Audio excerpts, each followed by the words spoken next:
बाबा रे बाबा रे बाबा रे बाबा रे बाबा रे बाबा रे we are carrying living loving this music more than 15-16 generation. क्योंकि 2012 में जब पहली बार हम सबने चौधरी सुना था ना सर, पागल ही हो गए थे कि क्या आवाज है। दामन में बांधी खुशी रे झुम झुम झुम झुम झुम झुम। आप तो इतने लकी थे कि आपको अपने गुरु भी अपने पिता में ही मिल गए थे। मैंने एक तरह से एक प्रतिज्ञा ली अपने आप में कि ये लोग जो बोले कि folk music is a dying art, ये मैं आज से नहीं कहने दूंगा। गुड़ा ले लिया, होलिया मोटर गुला ले लिया, पल्लो लटके ले लिया, भंडारी पागा में झूले ले लिया, लेताजा जो ले लिया, आप लीजिए गाना बिंदास लीजिए, लेकिन जो सेफगार्ड कर रहे हैं, जो गाने के असली हकदार है उनसे गवाओ ना। आप पहले ढोलक बजाया करते थे मेरे, और बेल्जियम में कुछ हुआ था, मुझे वो कहानी आप सुना दीजिए हम लोगों के लिए। तो सर सबसे पहला मेरा एक सवाल है, मैंने कहीं सुना है और आप बताएंगे सही है कि गलत है, कि मंगनियार का बच्चा रोता भी है तो सुर में ही रोता है। जहां पर भी आपने सुना है बिल्कुल सही सुना है, और ये 101% 100% बात सही है। जो मंगनियार जो कम्युनिटी है, एक म्यूजिशियन कम्युनिटी है जो राजस्थान के जैसलमेर, बाड़मेर, बीकानेर, नागौर, जयपुर और भी काफी कुछ अलग जिले हैं जहां पर रहती है। और we are carrying living loving this music more than 15-16 generation, मतलब 12th सेंचुरी से भी पहले से। एंड इत्तेफाक मैंने एक बार ये, मतलब मुझे काफी बार लोगों ने पूछा कि यार ये आपने संगीत कहाँ से सीखा, तो मैंने अपने पिताजी से पूछ लिया, बाबा आपने म्यूजिक कहाँ से सीखा? तो उन्होंने मुझे हंस के जवाब दिया था कि यही सवाल मैंने अपने दादा से पूछा है। फिर मैंने बोला यार, फिर दादाजी ने आपको बताया? तो कि नहीं, उन्होंने भी ये अपने सवाल अलग पूछा था वहीं से। तो मतलब कहने का मतलब ये कि ये संगीत जो हमारा चलता हुआ रहा है 15-16 पीढ़ी से चलता हुआ रहा है, इट्स ओरल ट्रेडिशनल म्यूजिक। हम देखकर सुनकर सीखते हैं, पढ़कर नहीं सीखते। Manganiyar music it's oral tradition, we are getting music from our heritage. Music हमारे खून में है। तो अभी ये इस बात का जवाब है कि मंगनियार का बच्चा रोता है तो वो भी स्वर में रहता है, क्योंकि हमारे जो खिलौने जो होते हैं बचपन में, जो हम वो ना तो हमारे पास बैट है, ना वॉलीबॉल है, ना फुटबॉल है, ना गेंद है। हमारे पास जो खिलौने हमारे हैं वो कमाचा है, करताल है, ढोलक है, हारमोनियम है। क्या बात है। अगर चर्चा भी है सुबह की तो भी म्यूजिक है। माँ अगर खाना बना रही तो वो भी गा रही है, बहन अगर झाड़ू सुबह का मार रही है तो वो भी गाना गा रही है। क्या बात है। पिताजी अगर सुबह 5 बजे उठे तो कृष्ण का आवाज, वहां से रियाज का आवाज आ रहा। तो एवरीवेयर मतलब सराउंडिंग, बच्चा जो पैदा होता है, बच्चा वहां से लेकर सराउंडेड, मतलब उसके चारों तरफ म्यूजिक का माहौल होता है। तो रोता है तो रोना ना रो कर आ जाता, मम्मा खाना दे दो। क्या बात है सर, बहुत बढ़िया। तो ये चीज है। मुझे ढोलक से आपके एक किस्सा मुझे पता चला था कि आपकी जिंदगी में सिंगिंग बहुत सेरेंडिपिटिकली आ गया। मतलब ऑनेस्टली आप पहले ढोलक बजाया करते थे, मैं राइट? और बेल्जियम में कुछ हुआ था, मुझे वो कहानी आप सुना दीजिए हम लोगों के लिए। देखिए मैं हमारे जैसे मंगनियार एक घराना हो गया, तो मंगनियार घराना एक पेड़ है, तो पेड़ की ब्रांच, तो ब्रांचें अलग अलग होती हैं। तो मेरे पिताजी का नाम उस्ताद राणा खान साहब। तो मंगनियार में अलग अलग घराने हैं, जो कोई ढोलक बजाने के लिए जाना जाता है, तो कोई करताल के लिए जाना जाता है, कोई गाने के लिए जाना चाहता है, तो कोई कमायचा के लिए जाना चाहता है। तो हमारा जो घराना वो गाने के लिए जाना चाहता है, गायकी के लिए। और मेरे पिताजी के काफी मतलब हजारों की तादाद में उनके शागिर्द है। तो खैर मैं गाना तो गाता ही था बचपन में। मैंने 7 साल की उम्र में पहली बार नेशनल एंथम गाया था अपनी स्कूल में। वाह जी, तब से मुझे लालच लग गया था गाने का, क्योंकि मुझे आज भी याद है कि उस दिन जब मैंने नेशनल एंथम गाया था तो बच्चों जो मिलते हैं ना 15 अगस्त पर कैंडिया, बच्चों ने वो कैंडिया संभाल के रखी थी। क्यों रखी थी याद नहीं, वो कैंडिया मेरे लिए संभाल के रखी उन्होंने, क्योंकि जो हमारा स्कूल है, स्कूल से हमारा घर जो है उसके बीच में एक ड्यून्स जो धोरा पड़ता है, एंड देन उस दौरे के बाद में रोड के बाद में मेरा घर पड़ता। तो स्कूल से जब हम पैदल जाते थे घर तक, तो वो बच्चे मुझे कैंडिया देते थे कि एक और गाना सुना। क्या बात है। तो वो 7 साल की उम्र से वो खून लग गया था। मतलब बचपन से था, गाना तो बचपन से गाता ही था, बट मेरे पिताजी गाना गाते थे तो उनको ढोलक प्लेयर की जरूरत भी थी। और एक चीज बताना चाहता हूँ कि संगीत में मैथ्स बहुत जरूरी है। विदाउट मैथ्स यू आर अंधा प्लेयर, अंधा सिंगर। तो मैथ्स जो ये बीट्स का मामला है, जो रिदम का मामला है, टेम्पो का मामला है, वो जानना बहुत जरूरी है। एंड आई विल रियली, जितने थैंक्स मेरे पिताजी को दूं उतने कम है। आई मीन मेरे पास वर्ड नहीं है यार। आई थिंक क्या उनको मैं मेरी औकात ही नहीं है कि उनको मैं थैंक्स दूं यार। तो उन्होंने बोला कि तू पहले ये गाना गा लेके ढोलक बजा, साथ मुझे जरूरत है। आई डोंट नो उनका क्या हाँ था। तो मैंने ढोलक बजाना स्टार्ट किया, फिर I become a quite good ढोलक। तब आप कितने उम्र के होंगे जब ढोलक स्टार्ट किया था? तो बस ये साथ में गाना ढोलक चला रहा था मैं जब, लेकिन प्रोफेशनली मैंने ढोलक बजाना स्टार्ट कर दिया था almost I was 15 years, I think 12 साल की उम्र में ही मैंने ढोलक बजाना मतलब प्रोफेशनली सीख गया था, वहां सीख गए थे? फिर 99 में मैंने एक टूर किया था, एक कोई ग्रुप था उसके साथ में मैं, हमारा वर्ल्ड टूर था। अच्छा, तो उन्होंने मुझे सिलेक्ट किया एज ए ढोलक प्लेयर 19 साल की उम्र में? या ऑलमोस्ट 19 साल की उम्र। एंड तो उस समय मैं उस ग्रुप के साथ में बाहर गया मैं, and that was my first international in fact flight, पहली बार फ्लाइट में चढ़ा मैं। एंड आज भी याद है कि जब मैं वहाँ से रवाना होता, मेरी जूती पहनी हुई थी, हमारी फ्लाइट है वाया मास्को थी, मास्को टू बेल्जियम थी। तो मास्को में हमें फ्लाइट से उतरकर दूसरी फ्लाइट में चढ़ना था, तो वहाँ पर बर्फ गिर रही थी। वो भी मुझे याद है कि मेरी जूती पहनी हुई थी, जूती के तलवे छूट गए थे क्योंकि मालूम नहीं था ना। तो ये मेरी पहली फ्लाइट थी। एंड उसके बाद मैं बेल्जियम गए, फिर वहां से बेल्जियम एक तरह से हमारा हब बन गया, ब्रुसेल। तो ब्रुसेल से जहां भी हमारे शो होते थे टू फ्लाई, मेरा पहला शो हुआ था न्यूयॉर्क में, सेंट्रल पार्क में, वाओ, 99 में। एंड देन वहां से हमारा जर्नी स्टार्ट हुआ ना, 6 महीना 10 दिन में बाहर रहा। And we that time I think हम लोगों ने विजिट कर ली थी ऑलमोस्ट 35 कंट्रीज उस समय। तो ब्रुसेल हमारा एक वर्ड आता। तो आपने जो बोला ढोलक की बात करी, एंड देन मैं गाना मेरा चलता रहता, ढोलक भी चलती रहती। एंड देन उसके बाद में हमारा टूर खत्म हो गया, हम सब लोग we came back to India with our entire group, right.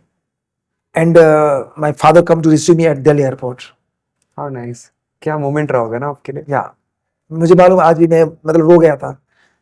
एक तो 6 महीना पहली बार अपने बच्चे को दूर करना, और वो भी एक मतलब जहाँ पर हमेशा फोन से बात भी नहीं कर सकते थे, वहां पर कार्ड लेते थे हम 5 यूरो का, ये ऐसा कुछ। मेरे फादर रिसीव करने के लिए आए और मुझे उन्होंने पहले ही पूछा वेयर इज योर ढोलक। तो मैंने बोला कि हम 1 महीने बाद वापस जाएंगे, इसलिए हमने ढोलक वहीं रख दिया है। तो उन्होंने बोला ओके, हम जैसलमेर आ गए। एंड देन उसके बाद में 1 महीना हो गया और मैं गा रहा हूँ मेरे रूम में, जो हमारा छोटा सा घर बना हुआ है, जो आर्टिस्ट कॉलोनी, एशिया की पहली आर्टिस्ट कॉलोनी है हमारे वाह, जैसलमेर में। क्या नाम है उस कॉलोनी का सर? आर्टिस्ट कॉलोनी इटसेल्फ, नाम ही आर्टिस्ट कॉलोनी है। अरे वाह जी। तो मैं वापस आ गया वहां से, एंड घर पर रियाज व्याज कर रहा हूँ। 1 महीने बाद में पिताजी की नजर पड़ती है, चलो कोई बात नहीं, उन्होंने सोचा कुछ डिलीवरी भी हो सकता है। एंड देन उन्होंने सडनली एक मॉर्निंग पूछा चला आ जागा कुछ, मैं तेरे को बता रहा हूँ। और गाते गाते कुछ गा रहे थे, बोला तू वापस जाने वाला था ना। मैंने बोला या जी, अब जाने वाला था, ऐसे ऐसे ऐसे अब मैं क्या बोलूं। मैंने बोला कोई बात नहीं, मैं समझ गया, अल्लाह पाक एक दरवाजा बंद करता है तो लाख खोलता है। आज से ढोलक कैंसर, गाना प्रोफेशनल स्टार मेरे साथ कर। हाँ, तो ये वो मोमेंट था जो ढोल की छूट गई, इसके चक्कर में आपके पिताजी ने कहा कि अब this was the turning point of my career. बोलते जो होता है अच्छा होता है, बट मैं कहूंगा of course I love my ढोलक, मैं, लेकिन जो वो एक टर्निंग जो मोड़ आया मेरी जिंदगी में बहुत बड़ा, मैं शब्दों में उसको बयान नहीं कर सकता। सो वो ढोलक सर अभी भी वहीं पर है? पता नहीं। मैं बता रहा हूँ, जिस तरीके से आपका करियर ग्राफ चल रहा है, आज से 5-7 साल में वो ढोलक वहां पे ढूंढ लिया जाएगा, वहां के म्यूजियम में रखवाया जाएगा कि ये वो ढोलक था जिसे मामे खान बजाया करते थे। सर, हर आर्टिस्ट के लिए उनका गुरु बहुत जरूरी होता है जी। सूफीज्म में तो ये भी कहा गया कि शीश कटे अगर गुरु मिले तो भी सस्ता जान, बहुत छोटी कीमत है। उस्ताद बोलते हैं, उस्तादी परंपरा जी। आप तो इतने लकी थे कि आपको अपने गुरु भी अपने पिता में ही मिल गए थे। ऐसा होता है कि हमारे एक रिवाज होता है, दस्तूर होता है। अपना पिता जो है वो आपका मतलब एक प्रोफेशनल बोलते हैं ना, वो उस्ताद नहीं हो सकता, सिखा सकता आपको। तो इसलिए उन्होंने मेरा जो गंडा, जिस बोलते हैं गंडा बांधना जी, वो मेरे उन्होंने अपने भाई मेरे बड़े पापा उस्ताद मौले खान साहब, तो उनसे उन्होंने मेरा वो गंडा बनवाया। और उस्ताद एक होता है, लेकिन आप सीखना, आप किसी भी उस्ताद से सीख सकते हो, किसी से भी इंस्पायर हो सकते हो। मैं मेरे वालिद साहब से तो सीखा ही हूँ। मैं उस्ताद नुसरत फतेह अली खान साहब को भी उस्ताद मानता हूँ, उनसे भी बहुत सारा सीखा मैं। वो एक आगे चल के बताऊंगा मैं, एक गाना उन्होंने सानू इकबाल चंद, जो उसको मैंने राजस्थानी और पंजाबी दोनों मिक्स करके। हाँ सुना है मैंने। बाकी एक बात कहना चाहता हूँ, जो टैलेंट सीखना चाहते हैं, जो जिसके पास टैलेंट होता है, इसकी कोई उम्र नहीं है। बिल्कुल सही बात। मैं आज भी सीखता हूँ और मैं ये चाहता हूँ कि मैं सीखता रहूंगा। अगर मैं सीखता रहूंगा तो I am the luckiest one. आप हमेशा स्टूडेंट रहना बस चाहते हैं। मैं एक स्टूडेंट रहना चाहता हूँ, क्योंकि टीचर बन के आप सीख नहीं सकते। एक छात्र बन के आप बहुत सारा चीज सीख सकते हो। मैं बताऊं, इतने से बच्चे से भी आप सीख सकते हो। उससे क्या सीख सकते हो, यू नेवर नो। आपको कुछ नहीं मालूम आप क्या सीख सकते हो। और आजकल के तो रियलिटी शोज देखो आप, कितने बच्चे खतरनाक गा रहे हैं भाई साहब, रोंगटे खड़े कर देते हैं, इसे थरथरा देते हैं भाई, इतने अच्छे गा रहे हैं बच्चे। 6-6 साल के बच्चे, 5-5 साल के बच्चे। तब मैं देखता हूँ कि ये मांगने आ रहे हैं, ये मांगने आ रहे हैं, ये मांगने आ रहे हैं। तो दैट इज, यू नो, बिल्कुल वो मुझे तसल्ली देता है, आपको सुकून देता है। आपको देखकर वहां पर आके कितने बच्चे, उनको प्रोत्साहन, इंस्पिरेशन मिली होगी कि हम गाने आगे बढ़ाए जाए। सर आपने जो फोक के लिए किया है ना, I will be very honest, मैं थोड़ा बहुत म्यूजिक को मैं भी बहुत पसंद करता हूँ, स्पेसिफिकली फोक सॉन्ग्स को, पर फोक को उसका वो ड्यू आज तक नहीं मिला जो वो डिजर्व करता है। पर आप हैं जो फोक की ट्रेन को आगे खींच के ला रहे हैं। कहना चाहता हूँ, यू आर एब्सोल्युटली राइट। लोग बोलते थे कि folk music is a dying art, ऐसा बोलते थे, सुना था मैंने भी, राइट। लेकिन जब से मैंने ये शोज करने स्टार्ट किए, मैं बाहर गया, अब्रोड, लोगों के साथ कोलैबोरेशन, मिलना, एक्सपीरियंस, लैंग्वेज, यू नो, ये सारी चीज 2012 में जब चौधरी गाना आया कोक स्टूडियो में, उसके बाद से मैंने एक तरह से एक प्रतिज्ञा ली अपने आप में कि ये लोग जो बोले कि folk music is a dying art, ये मैं आज से नहीं कहने दूंगा मैं। क्या बात है। और उसका मैं प्रूफ करना तो एक अलग बात होती है, लेकिन मैंने वो, अब देख सकते हो, आज मामे खान किसी क्लब में गाता है या फेस्टिवल में गाता है, तो मुझे वहां पर है ना, बॉलीवुड गानों के लिए चीयर नहीं करते हैं, मुझे वहां बोलते हैं लाल पीली गाओ, केसरिया गाओ, चौधरी गाओ, बोले तो मुट्ठे लगे गाओ, अरे वो निमुड़ा गाओ। और ये चीज जो है, इसका जो क्रेडिट मैं अकेला नहीं लेना चाहता। बहुत सारे हमारे दिग्गजों ने मेहनत की है, हमारे कम्युनिटी के बहुत बड़े बड़े बड़े उस्तादों ने जो मेहनत की है, उस मेहनत को हम लोग आगे बढ़ा रहे हैं। And I will tell you, आने वाले दिनों में, दिल्ली दूर नहीं, कि फोक म्यूजिक एक अपने आप में ब्रांड होगा। फोक म्यूजिक को किसी भी लेबल की, किसी भी स्पॉन्सर की जरूरत नहीं होगी, वो एक लेबल होगा, क्योंकि फोक म्यूजिक का मतलब है फ्रॉम पीपल फॉर पीपल। वाह वाह, बहुत खूबसूरत बात, फ्रॉम पीपल फॉर पीपल, फोक है ही वो। बस वही है, पहले जबान आती है, दांत बाद में आते हैं। Folk music is considered like mother of all music. Correct. जितने भी म्यूजिक है, इसीलिए मैं कह रहा हूँ जबान पहले आती है। हाँ। जन्मते ही जबान दांत बाद में आते हैं। क्या खूबसूरत बात है। और जुबान पहले आती है, दांत बाद में आते हैं। वाह। जितना भी म्यूजिक निकला है, चाहे क्लासिकल है, चाहे बॉलीवुड है, चाहे ब्लूज, रेगेज, पॉप, हिप हॉप, जितना भी निकला फोक म्यूजिक से निकला है। जितना भी म्यूजिक निकला फोक म्यूजिक से निकला है। सबसे पहले तो फोक ही हुआ करते थे, वही सारे संगीत और गाने बड़े बड़े। तो मैं आज इस बात से मैं मतलब थोड़ा बहुत खुश भी हूं कि जो हमने बीड़ा उठाया था, जो मैंने छोटे मामे ने एक प्रण दिया था, वो काफी हद तक अच्छा जा रहा है। इसका पूरा क्रेडिट मैं ऑडियंस को देना चाहूंगा। एक चीज कहना चाहूंगा कि आज की ऑडियंस है ना, वो सुनने के लिए तैयार हो चुकी है, बहुत अच्छा रेस्पॉन्स दे रही है जी। बट डिपेंड करता है लक्ष्य भाई कि आप एक डिश बनाते हो ना, तो उसको किस तरह से परोसते हो। सही। एक अच्छी डिश बना रहे हो, आप प्लेट टूटा फूटा प्लेट ले रहे हो, तो वो डिश का वो कदर नहीं है, तो फिर आपकी ऑडियंस उस डिश को खाएगी, चाहे कितनी खूबसूरत है, चाहे कितना खूबसूरत गाना है, प्लेट ही अच्छा नहीं है, परोसना तो सही चाहिए। तो आज की ऑडियंस, आज के दर्शक तैयार है सुनने के लिए। ऑब्वियसली देखिए, जो मास मीडिया बात करे, मास रिच बात करे, बॉलीवुड का है, but still Hindustan is huge country यार, 140 करोड़ प्लस है, उसमें से भी 1% आपको अगर मिल जाता है ना, बहुत है अपने आप में। कितनी बड़ी बात है। 10% मतलब मिल जाता है, जिसमें अलग आ जाती है सारी 14 करोड़ लोग। तो आई थिंक ये फोक वाली, मैं आपको जैसे आपने कहा ना कि ऑडियंस ने वो गाना एक्सेप्ट शुरू कर दिया है, अब वो रेडी हो गई है। बिल्कुल। आई थिंक ये 2012 में शुरू हुआ था। Very positive about this, and this all positive things you know coming, ये सारी चीजें आ रही है। ये दर्शक जो मुझे, मैं एक छोटे से सत्तों से हूं, मैं मुंबई में आकर शो करता हूँ, मेरे शो सोल्ड आउट हो जाते हैं जी। तो ये एक बहुत बड़ी बात है ना, फोक को चाहने वाले हैं। आप ज्यादातर, मैं देख पाता हूँ जितना भी मैंने आपका सोशल मीडिया वगैरह भी फॉलो किया है, मोस्टली आप बाहरी शोज करते रहते हैं। नहीं, बाहर भी है, मुंबई में भी करता हूँ। अभी अलग एक प्रोजेक्ट जो किया है उसका अभी हमने वर्ल्ड प्रीमियर भी मुंबई में किया था, the folk orchestra of Rajasthan by Mame Khan.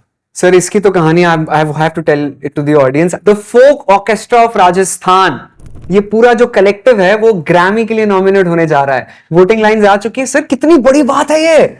ये बिल्कुल लक्ष्य भाई, ये तो बहुत बड़ी बात है। और मेरे लिए तो एक सपने जैसा मतलब है कि एक छोटे से गांव सत्तों से निकलने वाला लड़का आज जो मेरा एक ड्रीम प्रोजेक्ट जिसमें मैंने मेरा 35-40 साल करियर का जितना भी एक्सपीरियंस है वो झोंक कर एक प्रोजेक्ट तैयार किया था, the folk orchestra of Rajasthan by Mame Khan. क्या बात है। और इसका एक गाना वंदे मातरम, इसमें वैसे हमारे 10 गाने हैं, इस 10 से 11 गाने, लेकिन एक हमारा जो गाना है वंदे मातरम, उसको ही हमने 52 आर्टिस्ट के साथ में, वाह। ऑर्केस्ट्रा के, पहले ये बता वो हमने सबमिट किया। अब देखो इंशाल्लाह सबकी दुआएं प्रार्थनाएं प्रेयर्स से ही तो हम नॉमिनेट भी हो सकते हैं, पता नहीं।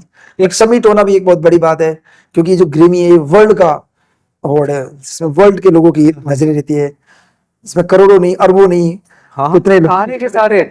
मैं काफी सालों से मतलब फॉरेन कंट्रीज में भी जा रहा हूँ, बहुत सारे प्लेड ऑलमोस्ट 60+ कंट्रीज, इतने सारे देशों में गया मैं।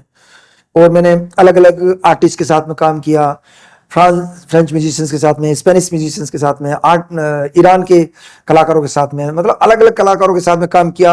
और मैंने कुछ ऑर्केस्ट्रा भी सुना, और उन कलाकारों के साथ जब वो ग्रीन रूम में था तो उनके साथ मैंने जैमिंग की। तो एक दिन इत्तेफाक की बात है कि मैं ऑस्ट्रिया में था, और मुझे नाम तो याद नहीं है, काफी टाइम पहले की बात है, ऑर्केस्ट्रा का कार्यक्रम हो रहा था, मैं उसके बाद उनसे मिला। तो एक लेडी के साथ मैंने जैसे गाया तो उसने मुझे बोला, hey man, why don't you make your own orchestra. अब मुझे क्या मालूम ऑर्केस्ट्रा होता क्या। वापस आने के बाद में मैंने जो मेरे पार्टनर है उनके साथ मैंने डिस्कस किया, बोला ठीक है, बस ठीक है, पर बात खत्म हो गई।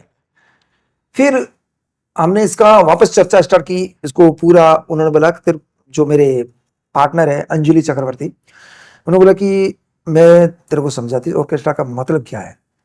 ऑर्केस्ट्रा का मतलब होता है कि एक पूरा उसका अटायर भी होता है, उसका स्टेज होता है, स्ट्रिंग सेक्शन होता है, वुड सेक्शन होता है, वोकल सेक्शन होता है, ब्रास सेक्शन होता है, विंड सेक्शन होता है, तो सेक्शन होता है, तो सेक्शन वाइज लोग बजाते हैं, इस तरह से रहता है। बात है।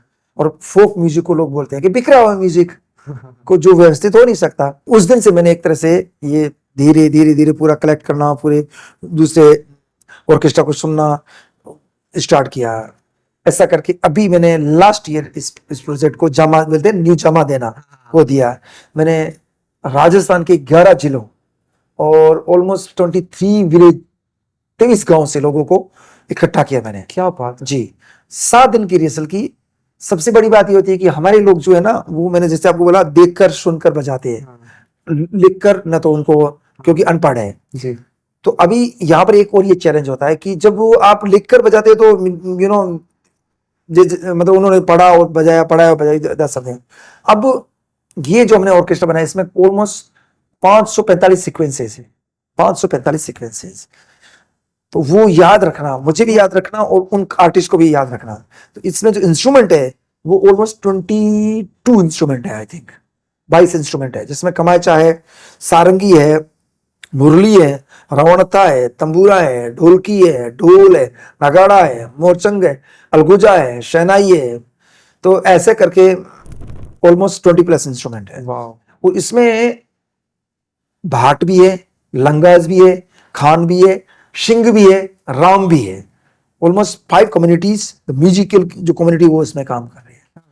पूरा डायग्राम तैयार किया है अंजलि चक्रवर्ती ने, उसका पूरा वो लेआउट, जिसमें, और इसका हमने वर्ल्ड प्रीमियर किया था हमने NMSCC में, नीता मुकेश अंबानी कल्चर सेंटर में। एंड उस टाइम मेरे को इतना अच्छा लगा, इतना मैं एक तरह से मेरे आंखों में आंसू आ गए थे कि 17 नवंबर 17 नवंबर को हमारा शो था उधर, और हमारा शो 9 नवंबर को सोल्ड आउट हो गया। वाह। और वो भी ग्रांड थिएटर में था, बड़ा वाला। पहली बार इतने बड़े प्रोजेक्ट को लोगों ने सुना भी नहीं।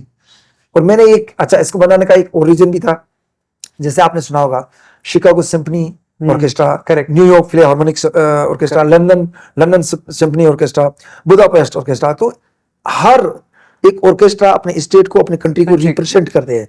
हमारे हिंदुस्तान में, इंडिया में ऐसा कुछ मैंने सुना नहीं आज तक, और राजस्थान में तो खैर बिल्कुल 100% नहीं सुना। अभी लोग बोलते भी है, काफी सारे लोगों ने कहा है कि this is the first and only folk orchestra of the world. क्या बात है सर। फिर इंडिया का तो पहला है ही। और फिर जब हमने वो एनएमसीसी में किया तो इतना अच्छा रेस्पॉन्स मिला, every song got standing ovation. क्या बात है। फुल पैक गाने इसके। केसरिया वाला में बधावा है, बधावा किसी ने सुना नहीं आज तक, जो 12th सेंचुरी का गाना है। फिर हमने एक गाना मेरा सजदे को हमने बिथोवन sir, you know बिथोवन sir, of course. बिथोवन sir का जो गाना फॉर एलाइज, वो 18 या 19 सेंचुरी है। और जो सजदे, जो मांगनियार का जो म्यूजिक, तो 12th सेंचुरी और 19th सेंचुरी को हमने साथ में मिलाया है उस एक गाने में, सजदे में। पारीरीरी पारीरीरी तो यू नो, ये ट्यून हम बचपन में सुनते थे, कोई ट्रक का हॉर्न बज रहा है या ऑटोमोबाइल बज रहा है, बट नो वुड नो कि यार किसने ये है, क्या है, किसने कंपोज किया है। तो ये मुझे अभी मालूम पड़ा।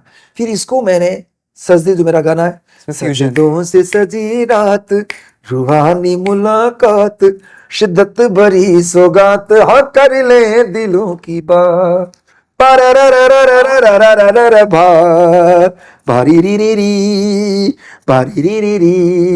ये मैंने सारंगी और कमाचा में बजवाया। ओ, और इस ऑर्केस्ट्रा में एक भी वेस्टर्न इंस्ट्रूमेंट नहीं है, सारे ने। हाँ, इसमें एक कीज है जो पीछे खाली एम्बेस ज्यादा, बाकी पूरे के पूरे फोक इंस्ट्रूमेंट है। तो सजदे, देन वी डिड निम्बुडा, तो निम्बुडा को मैंने पंजाबी फोक के साथ मिक्स किया है। तो इस तरह से ये बना। और इसी का एक किस्सा है वंदे मातरम, जिसकी हम सब लोग बात करें, सब लोग बोलेंगे वंदे मातरम, जितने लोग हैं सब। पूरे 140 करोड़ लोगों की सर दुआएं, 140 करोड़ एक लोगों बहुत की बड़ी दुआएं। बात है। अभी इसको मैंने अभी लॉन्च किया यूट्यूब चैनल पर, इतना प्यार दे रहे हैं, क्योंकि प्योरिटी है इसमें, कुछ भी मिक्स नहीं है, कुछ भी ऑटो ट्यून नहीं है यार, पूरा प्योरिटी है इसमें। आप अगर आप सुनोगे और देखोगे तो आपके गूज़बम्प हो जाएगी। मैं आकर गारंटी की किस तरह से वो एक बना है, वो एक जज्बा देता है, वो है इसमें गाने में। क्या बात है। और वो इसको मैंने अलग ढंग से थोड़ा, मतलब मेलोडी वही रखा है, लेकिन उसमें जो फोक मेलोडी डाल के, जो धूल के साथ में, जो नगार के साथ में डाला, बहुत ही आपकी आत्मा है उसमें, आपका सोल है, टच है उसमें। लेट्स प्ले एंड तो बस सबकी दुआएं सर आपके साथ है, पूरे भारत देश की दुआएं आपके साथ है कि वो ग्रैमी आपके जरिए ही भारत में आएगा। तो वही सभी लोग दुआएं करो कि फरवरी में आई थिंक रिजल्ट आएगा, नवंबर में वो अनाउंस कर देंगे नॉमिनेशन। हाँ, जो नॉमिनेशन वो पूरे अनाउंस हो गया। फिर उसके बाद में आई थिंक अवार्ड तो शायद फरवरी के आसपास का अवार्ड है। बस फिंगर्स क्रॉस्ड, ग्रैमी आने वाला है। तो दुआ कीजिएगा इंशाअल्लाह कि ग्रैमी घर आएगा और मामे खान साहब के हाथ में होगा। सर वो फोटो दिख रही है मुझे, आपके हाथ में ग्रैमी है और आप ऐसे फोटो खिंचा रहे हैं। जो ऑर्केस्ट्रा है, ये गाना, ये डेडिकेट है अपने, समर्पित करता हूं मैं अपने हिंदुस्तान को, अपने भारत को, अपने राजस्थान को। वंदे मातरम। सर थोड़ा सा सुना देंगे वंदे मातरम, ताकि लोगों को पता चले कि कौन से गाने की बात। यही वाला है। हाँ हाँ। वंदे मातरम, वंदे मातरम, सुजलाम सुफलाम मलयज शीतलाम सर्ष श्यामलाम मातरम, वंदे मातरम, वंदे मातरम, वंदे मातरम।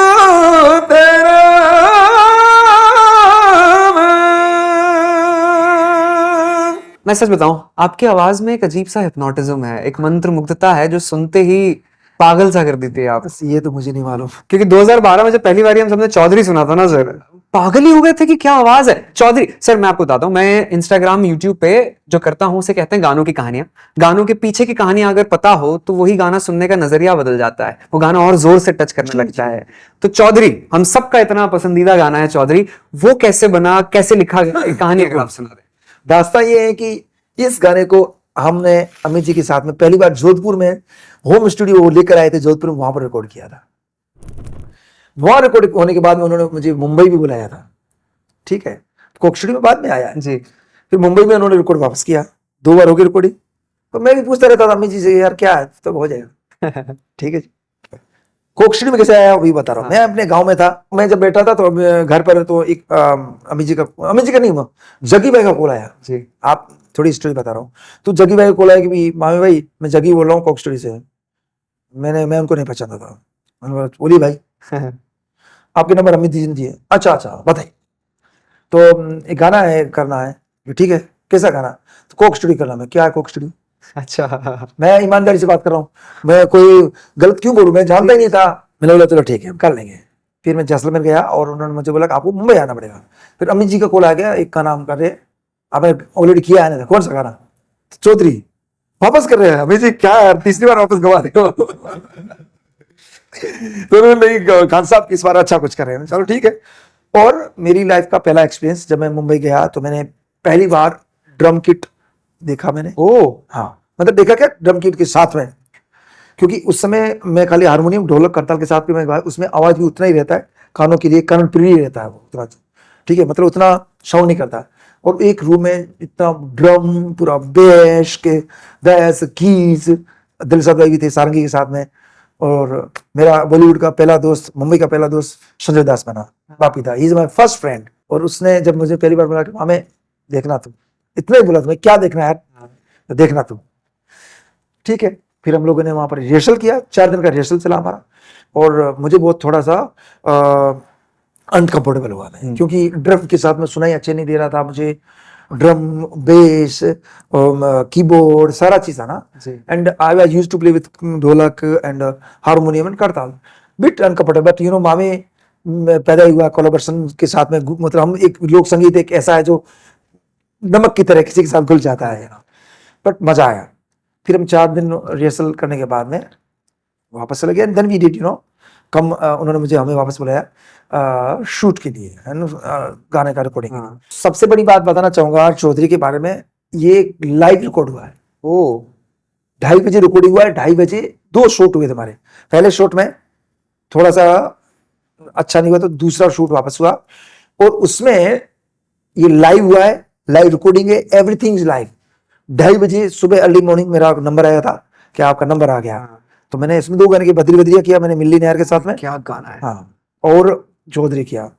तो भाई साहब इसमें आप देखोगे तो ये लाइव है, कोई स्टूडियो रिकॉर्डिंग नहीं है। And I will say it's मेरे करियर का एक दूसरा मोड़, जिसने मामी को मामे खान बना दिया। आज करोड़ों लोग, जहां पर लाखों जानते थे, आज मुझे करोड़ों जानते हैं। It's because of course hard work तो करना ही पड़ता है हर चीज के लिए। It's because of Chaudhary. Chaudhary, वो गाना सुन के भी ऐसा प्यारा सा लगता है कि जैसे कोई पुराना फोक सा है कि दाल बाटी खा ले। इसमें उन्होंने एक चीज किया कि इसमें एक तो मांड राग को रखा है, जो मांड राग जो है हमारे राजस्थान की है, एक मिट्टी की खुशबू उसमें आती है।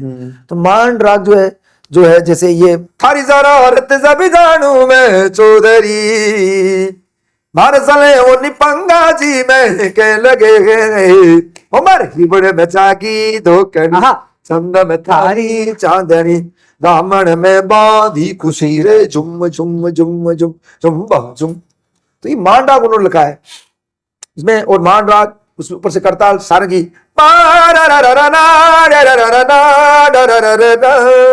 क्या बात है सर, आप मुंह से भी सारंगी बजा देते हैं। मैं कंपोजिंग मुंह से ही करता हूँ, है ना, क्योंकि हमने लिखकर तो सीखा नहीं है कुछ भी। और आजकल के जो भी गाने में करता हूँ कंपोज, मुंह से कंपोज करता हूँ। पूरा मेरा लाइन जो बनता है ना, पूरा टाइम लाइन, कि यहाँ पर मैं अगर बजेगा ढोलक तो मैं दाते के धिन्ना के देने ताते के धिन्ना का द्रगड़ दाते के धिन्ना। अच्छा मुरली आ रहा है, मुरली आ गया, ओके मोर्तंग नाड़िंग नाड़िंग नाड़िंग नाड़िंग नाड़िंग करता ला रहा त्रिकड़दा तिंग दन्ना का त्रिकड़दा तिंग। तो इस तरह से मैं पूरा कंपोजिंग में मुंह से ही करता हूँ। क्या बात है। मांगलियार के बच्चे के पास इतना म्यूजिक है, गॉड गिफ्टेड। और वो अगर उसके साथ में एजुकेशन को ऐड कर देगा तो वो तो एक तरह से पता नहीं कहां से कहां चला जाएगा। तो education is must. Harsh truth है पर सच्चाई तो है। हाँ, सच्चाई है, बिल्कुल है, सच्चाई है। और देखिए दोज वर डेज, आज तो मतलब इतना आसान हो गया भाई साहब, आज कितना आसान है। वो दिन देखो जब हमारे बुजुर्गों के पास कुछ भी नहीं था, रेडियो टैप रिकॉर्डर नहीं था, फिर भी उन्होंने किस तरह से किस माहौल में इस संगीत को बचा कर रखा है। आज तो वेरी इजी यार, बहुत आसान है यार। मोबाइल है, अब मैं ये एंड्रॉइड लगा कर तानपुर लगा कर गा रहा हूँ, ये मेरे हमेशा इसमें रहता है। हाँ। नहीं, वैसे मैं जानता हूँ आपके लिए भी आसान नहीं था, क्योंकि 2015 में जो डेजर्ट सेशंस आया था उसके लिए आपने क्राउड फंडिंग की थी पूरी, और कितने प्यार से लोगों ने आपको सपोर्ट किया, और उस पूरे एल्बम का केसरिया बालमना से मेरा फेवरेट वर्जन। आगे ना देखो, मैं एक चीज कहना चाहता हूँ कि आजकल क्या करते हैं कि कोई गाना रिलीज करते हैं तो उस पर करोड़ों रुपए लगाते हैं उसको वायरल करने के लिए, ट्रेंडिंग में लाने के लिए। But I can guarantee you वो ट्रेंडिंग आपका 1 2 3 4 5 6 खत्म। मैंने केसरिया बालम 2015 में रिलीज किया है, 2015 में, वो भी क्राउड फंड करके किया था। क्राउड फंड करने का लक्ष्य भाई रीजन ये था कि ये नहीं था कि पैसा कमा लो। क्राउड फंड का वो भी अंजलि ने करवाया था, अंजलि चक्रवर्ती ने। उसने बताया था कि क्राउड फंड होता है कुछ, मुझे नहीं पता कुछ। हाँ, सही बात है। उसने बोला ऑनलाइन, उन्होंने बोला कि अपन काम करते हैं ऑनलाइन पैट्रन्स लेते, क्योंकि मांगनियार और हमारे राजस्थान में अभी पैट्रन सिस्टम है, जजमान जिसको बोलते हैं, जजमानी प्रथा। तो जजमान क्या करते थे कि मांगनियार उनके उधर जाते हैं, शादी ब्याहों में जन्मदिन पर जाते गाते, और वो उनको क्या देते हैं, ऊंट घोड़ा सोना चांदी अनाज, ये होता था। तो एक दूसरे की जरूरतें पूरी होती थी, उनको एंटरटेनमेंट, इनको आजीविका, ये होता था। तो वो सिस्टम रहा नहीं ना, मतलब अभी तो राजस्थान में अभी भी है जी। तो अंजलि ने बोला कि we do online pattern system. Online कैसे? मैंने कहा भाई ये क्या सिस्टम तो फिर आप देखो, उन्होंने 15 दिन का कैंपेन बनाया कि एक दिन ये करेंगे, दूसरे दिन ये करेंगे, टी शर्ट देंगे, ये गाने का लिरिक्स देंगे, इस तरह से बनाया। तो हमने 35 दिन का टारगेट था हमारा। तो उन्होंने उसने मुझे ये कहा, ये मत समझना कि तेरे को पैसा मिल जाएगा ज्यादा, वो नहीं। इसका मतलब ये होता है कि समथिंग, मतलब कुछ आ रहा है मार्केट में, तो लोग अपने इस तरह के एफओसी, आपको पब्लिसिटी मिलेगी। करेक्ट। तो फिर हमने जब डाला तो कह रही इमेज 35 दिन के लिए हमने कोई टारगेट दिया था और 20 दिन में आ गया। और 20 दिन में कैसे हुआ? 20वें दिन आई वाज इन दुबई, मैं दुबई में शो कर रहा हूँ, 10 बजे हमारा शो खत्म हुआ, और जैसे मैंने फोन खोला, योर कैंपेन कंप्लीट। एक बंदे ने पूरे पैसे दे दिए, जो पीछे बचे थे वो बंदे ने, जो भी 70-80 हजार जो लाख बचे, उसने एक बंदे ने दे दिए। मतलब आप अभी इसीलिए कह रहा हूँ, फोक म्यूजिक वही मैं कह रहा हूँ कि आप किस तरह से परोसते हो। उस दिन मैंने केसरिया बालम, मेरे दिमाग में नहीं था कि मैं केसरी बालम करूंगा, क्योंकि ऑलरेडी केसरी बालम बहुत बारी हो चुके हैं। कितने बार लता माँ ने किया, सबसे पहले इला जिलाई ने किया बीकानेर से, सबसे पहले उनका है। मेहंदी साहब ने किया, तो पधारो मारे 7 में किया, 6 में किया, पधारो मारे जी देश जी केसरिया बालम आओ सा, पधारो मारे देश। तो ऐसे चल रहे हैं, लेकिन फिल्म में गाया मैंने, तो यार मैं हारमोनियम लेके गा रहा था स्टूडियो में, मैं रुका यार, ये क्या है, आई वाज जस्ट डूइंग रियाज। मुझे नहीं मालूम था कि ये केसरिया बालम इतना बड़ा हिट होने वाला, मुझे नहीं मालूम था। मैंने उसका रिदम, जो टेम्पो चेंज कर दिया, और आज पूरे राजस्थान का हर शख्स, हर आर्टिस्ट वो गा रहा है, और ये ओरिजिनल कंपोजिशन बन गया, मेरा ओरिजिनल कंपोजिशन है डेजर्ट सेशन में जो आया था। तो ये मैं कह रहा हूँ, वो 15 में किया, अभी भी चल रहा है। तो वो चलता रहेगा सर, और चौधरी चलता रहेगा। चौधरी लता जी के गाने कभी खत्म होंगे नहीं होंगे ना, तो मैं आप बस उनके समान, तो उनके वर्गा नहीं है उनके समान, बट मैं कहूंगा ये गाने जो है ना, मांगनियार के गाने, ये आपको आज सुन रहे हो, आपके पोते के पोते सुनेंगे, मैं आपको बता रहा हूँ। बिल्कुल। और बद्री बदरिया भी वैसा ही है, आपकी आवाज में वो भी इतना मजा आता है सुनने में। सावन की सावरी पिया मन बावरी, पियू पिहारे बदरे बदरी बदरिया बेहद खूबसूरत सर यार। आप वो नुसरत साहब की बात बता रहे थे कि उनका एक गाना को आपने एक बहुत ही अलग टच देके अपने हिसाब से वो। हाँ, मैंने जब मेरे पिताजी 1994 में चिंगारो एक थिएटर था, वहां से वापस आए थे फ्रांस से, तो वो एक मेरे लिए वॉकमैन लेके आए थे जी। और वॉकमैन में कैसेट ऑलरेडी था, उसमें कैसेट का टाइम था। उन्होंने मुझे बोला कि आप ये प्ले करो, और जैसे मैंने प्ले किया तो उसमें नुसरत साहब, वाह, सानू एक पल चैन न आवे। मैंने उस दिन मेरे को वो गाना यहाँ पर ला गया, मैंने बोला अभी इस गाने के साथ कुछ मैं भी करूंगा। मैंने क्या किया, नुसरत साहब का जो वर्जन है वो वही रखा, उसको मैंने राजस्थानी भी बनाया मैंने। क्या बात है। वैसे बनाया, ओ मन थारे बिना चैन न आवे, मन थारे बिना चैन न आवे, सजना पी गुया, सजना थारे बिना। ये नुसरत साहब का हाय। और वो गाना बहुत ही अच्छा चला, लोगों ने बहुत ही अच्छा। गूज़बम्प्स। उसमें खाली मैंने एक जो उसका जो अंतरा है वो थोड़ा चेंज किया। तो नुसरत साहब का अलग अंतरा है, मैंने थोड़ा अलग किया। पर बहुत खूबसूरती से किया हुआ है सच में सर आपने। शूट भी मैंने राजस्थान में किया। हाँ। मोस्टली मेरे गाने में राजस्थान में ही शूटिंग करता हूँ। लाल पीली भी मैंने राजस्थान में किया। अभी मूवी में भी बाद में यूज किया गया फिर वही गाना। वही तो वहीं पर आ रहे हो बस। तो मैं कह रहा हूँ ना, सुन लीजिए आप। 2002 मैं लाल पीली को जब 7 साल की उम्र से गा रहा था, तो 2018 में मैंने इसको नया ढंग दिया। दैट वाज माय फर्स्ट फोक, मतलब वो मेरा पहला फ्यूजन गाना था। लोगों ने इतना पसंद किया, ट्रस्ट मी। लोग आज मेरे साथ में पूरा शब्द उनको मालूम मेरे गाने के। एक चीज मतलब पिटी है थोड़ा सा, मतलब एक दुख की बात है।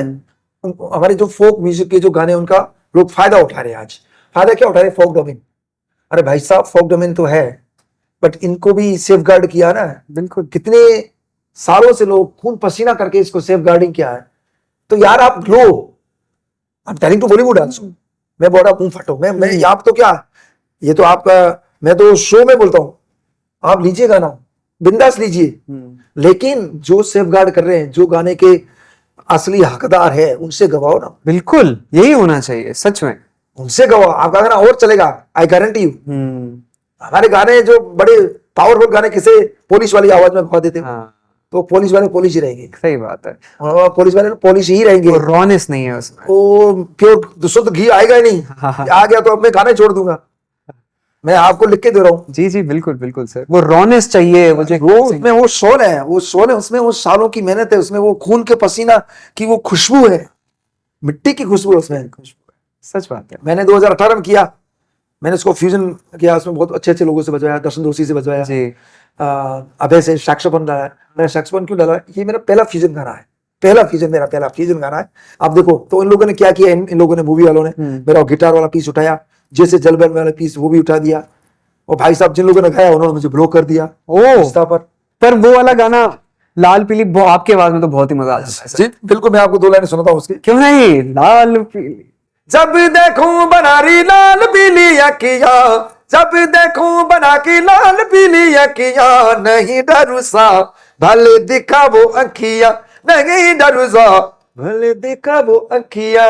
क्या अभी गा रहे, अच्छी बात है, बट मेरा उसमें इट्स ए गुड।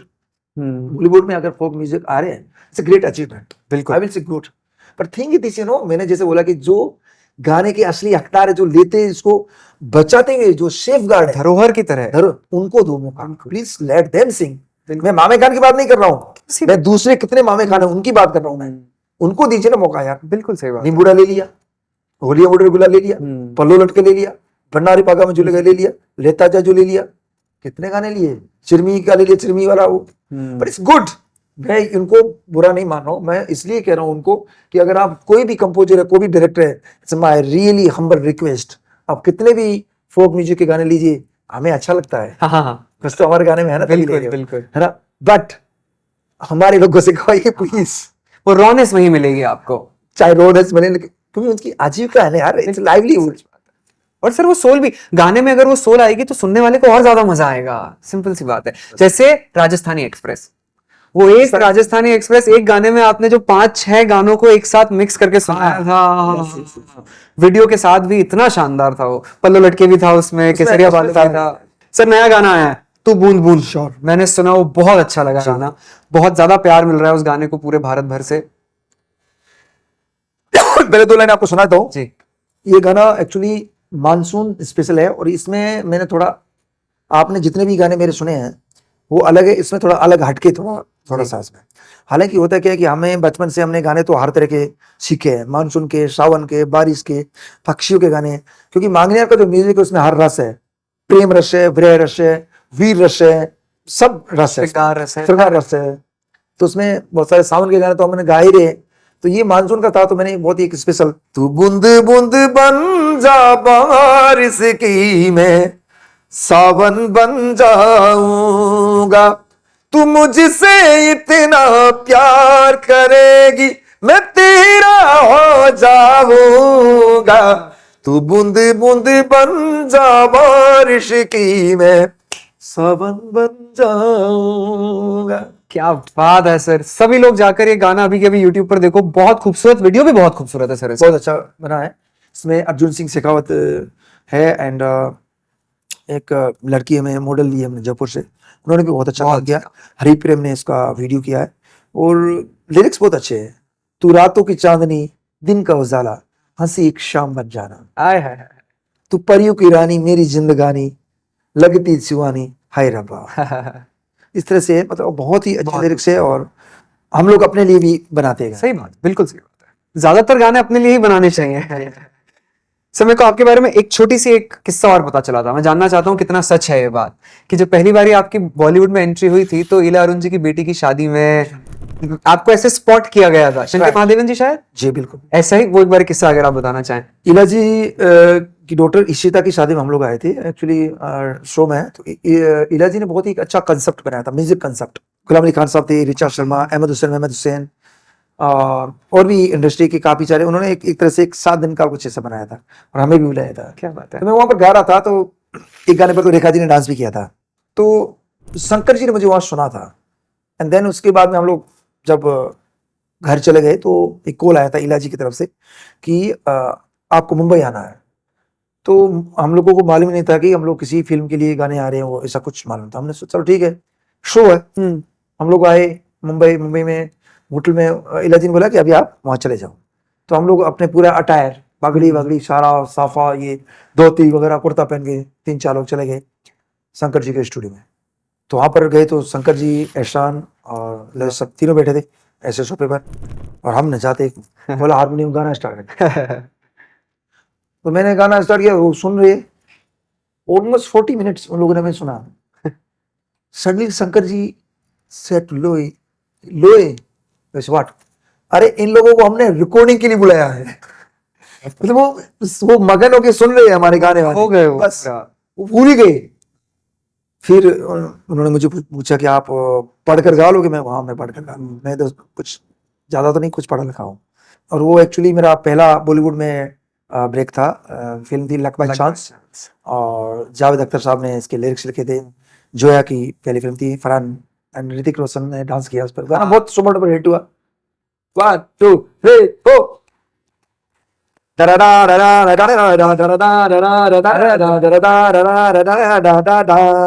बाजे ढोल तासारे, खाके दूध बतासारे, आयो गोभी अपा सारे, देखो देखो तमासारे।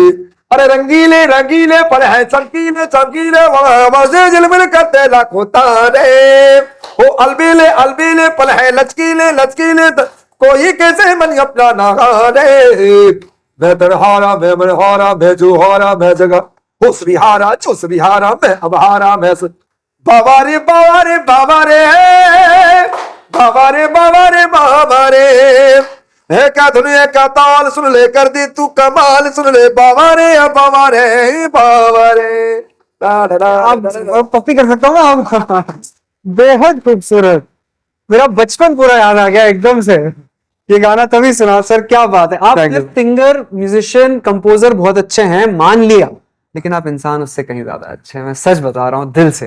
बहुत बहुत मजेदार। आपके एक और बहुत अजीब सा एक सपना अपने आप जो पूरा हुआ था वो था Cannes film festival. I think जब आप पहली बार इंटरनेशनल ट्रिप पे गए थे तो वहां पर चले थे, लेकिन ऑडियंस की तरह। 99 में जब मैं शो करने गया था तो उसमें मैंने कान के पास, रिवेरिया के पास में एक जगह निश, वहां पर शो किया था मैंने हाँ, एज ए ढोलक प्लेयर। तो वहां पर घूमने भी गए थे। तो मुझे मेरे जिंदगी में बहुत सारी चीजें पहली बार हुई, काफी सारे जिंदगी में पहली बार हुई चीजें। उसके बाद में अभी अंजलि को कोई एक कंपनी वाले बोला कि 13 लोग सिलेक्टेड हुए और कान में जा रहे हैं। टू बी ऑनेस्ट मुझे नहीं मालूम कि रेड कारपेट पर मैं वॉक करने वाला हूँ, ये कुछ नहीं पता था। हाँ, इन 13 लोगों में से मतलब A.R. रहमान सर, अक्षय कुमार, क्या बात है। दीपिका पादुकोण, ऐश्वर्या राय, R. माधवन, नवाजुद्दीन सिद्दीकी, इस तरह से हम 13 लोग थे। इमाम खान।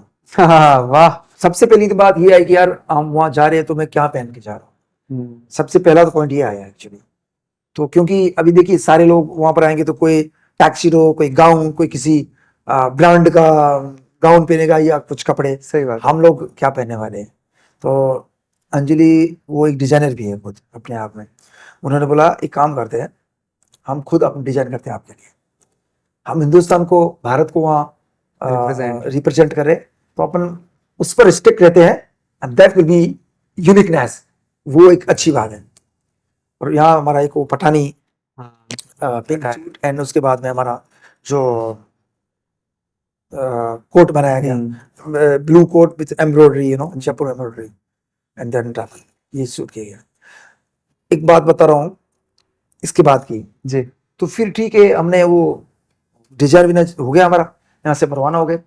एक ही फ्लाइट पे ऐश्वर्या राय, अभिषेक बच्चन, तमन्ना भाटिया, पूजा हेगड़े, हम लोग। मैंने क्या, उन लोगों ने अभी इतना देखो, उन लोगों को तो मालूम, उन लोगों ने अपनी जो कॉस्ट्यूम वगैरह वो साथ में ले ली, मतलब कैबिन में, लगेज में नहीं डाला, मैंने लगेज में डाल दिया। हाँ, अब हमारा यहाँ से फ्लाइट था मुंबई टू पेरिस, और पेरिस से एक छोटा जहाज था कान के लिए। तो मेरा जो लगेज था उसमें मेरा ये पूरा अटैच था। जैसे पेरिस फ्लाइट पहुंचा, उसके बाद में फ्लाइट चेंज था हमारा, तो हम दूसरी फ्लाइट में चढ़ गए। और इत्तेफाक से क्या हुआ, सबका आ गया, मेरा और ऐश्वर्या राय का नहीं आया। ओह। हमारा लगेज बैगेज आया नहीं। और अभी से हम मिले, वहां बातचीत की, उन्होंने बोला कि खान साहब डोंट वरी, मैं कॉल कर रहा हूँ, आ जाएगा, चिंता मत करो, हो जाएगा हो जाएगा। और ऐसे हमें वीआईपी लॉन्च में बिठाया गया। लेकिन और अभी वहां से मैं होटल जाना है, होटल के बाद में 4:30 बजे का मेरा वॉक है। हम होटल पहुंच गए, टेंशन और बढ़ गई। मैंने अपना जो मैनेजर को था उसको बोला, तेरे पास कुछ है कपड़े वगैरह, तो मेरा पूरा बैगेज, मेरा सूटकेस पूरा रह गया। और वहां पर तो मेरा जीन्स वगैरह पहना हुआ था, उस वो बेचारा वो लेके आया अपने कपड़े, मैंने उसके कपड़े थोड़े अटकाए, लेकिन वो यहाँ पर अटक गए। क्या करें, जुगाड़ शुरू हो गई वहां पे। जुगाड़ शुरू हो गया। मैंने बोला यार पहनूंगा तो वही कपड़े पहनूंगा, नहीं तो कैंसिल है, कैंसिल मारो। लेकिन एक चीज से टू बी ऑनेस्ट बताना चाहता हूँ कि मुझे इतना नहीं मालूम था कि ये इतनी बड़ी बात होने जा रही है मेरे करियर में, कान में, मतलब रेड कार्पेट क्या इतनी बड़ी बात होने वाली है, ये मुझे नेक्स्ट डे पता चला। अब वो मेरा स्टबन, वो जिद्दीपन, मैंने बोला अगर आएगा तो वही उसी अटायर को पहन के जाऊंगा, अदरवाइज नहीं जाऊंगा। अब वो टाइम के बहुत बड़े पंचर है, बहुत ही बड़े टाइम के, बहुत ही बड़े सख्त है। वहां पर वो शायद कितने देते हैं, 6 या 8, मतलब ऑलमोस्ट 10-12 सेकंड ही देते आपको वो पैदल चलने के लिए। और मेरा टाइम चला गया था। और मैं, आप मानोगे, मैं मेरे रूम में बहुत नर्वस हो रहा हूँ, ये मैं घूम रहा हूँ यार, मेरा फोन कर रहा हूँ, आ गया बैगेज, आ गया, आ जाए प्रे कर रहा हूँ। और बैगेज मेरा आ गया, बैगेज आया 4:30 बजे।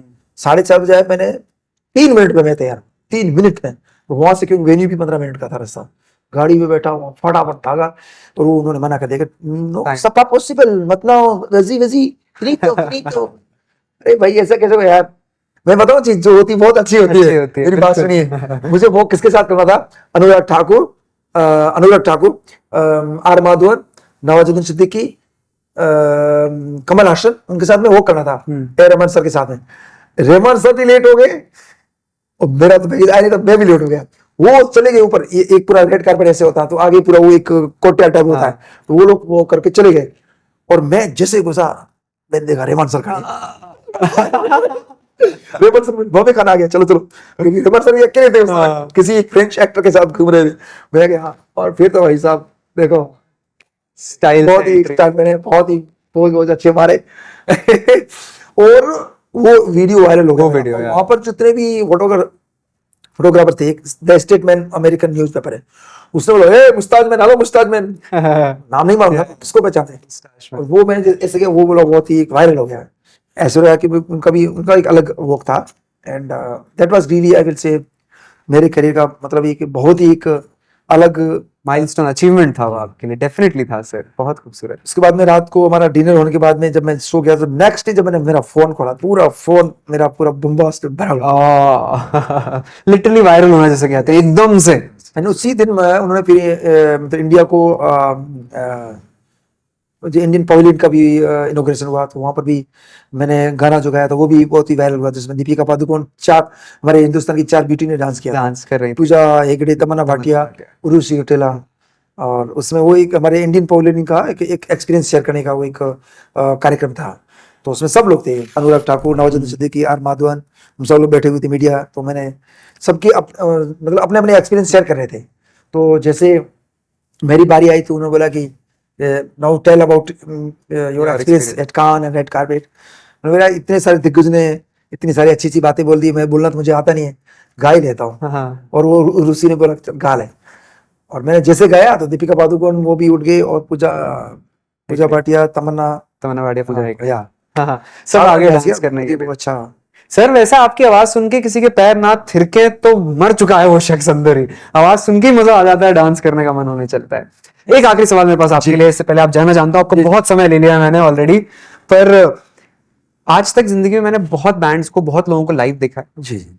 मेरी जिंदगी का सबसे अच्छा एक्सपीरियंस जो आज तक लाइव देखने का था, 2014 में दिल्ली में मैंने मंगनियार सेडक्शन को लाइव देखा था। वो जो पूरे सारे खाने खांचे बनते हैं, वो सोदा पुराना किला में नहीं, ये NH7 था, NH7 वीकेंडर में हो रहा था नोएडा में, नोएडा में था। यस यस यस, वो वाले पे था मैं। आप वो एक धागे हैं शुरुआती दौर में जो पूरा मंगनिया सेडक्शन को जोड़े। मांगनिया सेडक्शन की जो नींव है ना, वो स्पेन में रखी है।